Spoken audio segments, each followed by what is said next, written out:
If you think athletes burn fat because they work harder, that's why you're stuck. I study guys like Cristiano Ronaldo, David Goggins, Joe Rogan, and Mike Thurston. And what they actually do is the complete opposite of what most people are trying. And the first mistake you're making is the one killing your fat loss right now. I see this all the time. Guys doing more, eating less, and trying to be disciplined, and their body just stops responding. I've worked with hundreds of guys in this exact situation. Business owners, physicians, guys doing well in life, but physically they're stuck. And once we fix this, they drop 15, 20, and even 30 pounds, all without doing more. The problem is you're trying to burn fat instead of building a body that burns fat for you. And that's exactly what athletes do different. And if you ever felt stuck like that, just hit the like button so YouTube and I know we're reaching the right people. Now, you gotta understand, athletes don't train to burn calories. They train to build an engine. Think of your body like a car. If you have a busted engine and you floor the gas, you don't go faster. You just sputter or completely shut down. Ronaldo doesn't just run. He lifts weights, he sprints, he does things to build power, because performance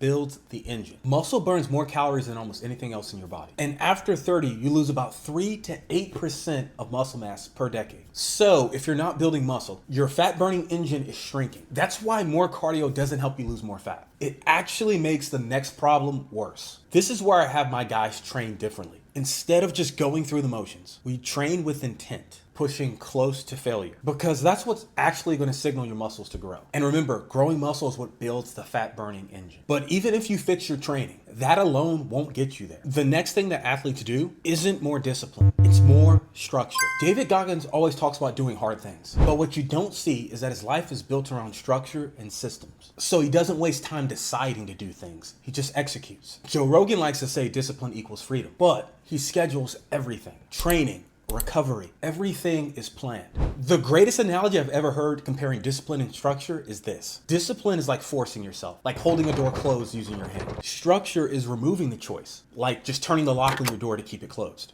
Your brain gets tired making decisions. The more decisions you have to make, the worse your habits get. You don't need more discipline, you need fewer decisions. But even with structure, you can still shut fat loss completely off. If this is making sense so far, make sure you subscribe to the channel, because I promise you the social media gurus have no idea how important this stuff is. Now, this next part is what everyone overlooks the most, and it's timing. Your body is like traffic lights. If everything is timed right, everything flows. If they're out of sync, everything gets backed up. And this is exactly what happens when your eating and sleep are out of sync. Take Ronaldo, for example. He eats multiple meals a day, timed around training and recovery. Mike Thurston stresses the importance of fueling before workouts and recovery after. And it's because your body runs on a 24-hour clock, and your hormones follow it. Cortisol, insulin, and melatonin impact the way your body handles stress, stores fat, and recovers. And here's the thing that most nutritionists don't even know. Your body processes food better earlier in the day and far worse at night. So when your timing is off, your body will hold on to fat. This is why I use a simple structure with my clients. I developed something called the 3-2-1 eating method. The 3-2-1 method basically goes like this.